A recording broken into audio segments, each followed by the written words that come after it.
Hello'. মায়াজনী। বোলো তই ভালে আছনে আই? নকবি আৰু দে, মোৰ আৰু কিনো ভাল কিনো বেয়া কম। বোৱাৰীজনীৰ পৰা একে মোৰ শান্তি নাইকিয়া হ'ল বুজিছনে। কি যে বোৱাৰীজনী আনিলো ঐ। হেৰ' কি কবি তাইৰ কথা, মোবাইলডালকে লৈ ল'লে, সেইডালকেনো টিপিয়ে থাকিব।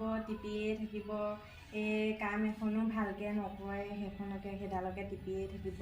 আৰু অতনো কাপোৰ আৰু কিবা এটা কবি মুখখন একে লাওপাত কচু পাত, একে মুখখন একে গোজনি কৰিব আৰু কি চাবি তাই মুখখন। একে ল'ৰাটো একে চাকৰি টকাকেইটা তাই খালে আৰু বুজিছ। একে কাপোৰকে লৈ থাকিব। আকৌ আজিকালি যে আহে সেইডাল কি পাৰ্চেল নে কি, সেইডালো একেবাৰে মানে আহিয়ে থাকে বুজিছনে। একে মোবাইলডালতে টিপি কি কাপোৰ কি যে দি থাকিব তাই, কি কবি আৰু মানে। একে শান্তি নাইকিয়া হ'ল কিনো বোৱাৰীজনী পালোঁ হৰি, কিনো বোৱাৰীজনী পালোঁ। ৰচোন ৰথা আহিছে নেকি কচোন চাওঁ।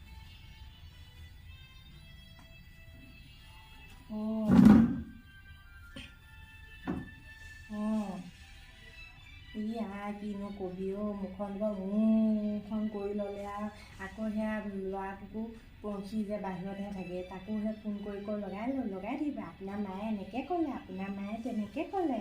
সিও আৰু সেই ঘৈণীয়েকৰ তলত থকা ফোন কৰি আৰু মোকে ক'ব আৰু। এইখনে চাবলৈ জীয়াই থাকিলোঁ আৰু বুজিছ। বাপেৰটো সোনকালে গ'লগৈ, বহুত ভাল হ'ল, মই আৰু এইখন চাবলৈকে জীয়াই থাকিলোঁ আৰু। ৰচোন তাই আহিছে ৰ।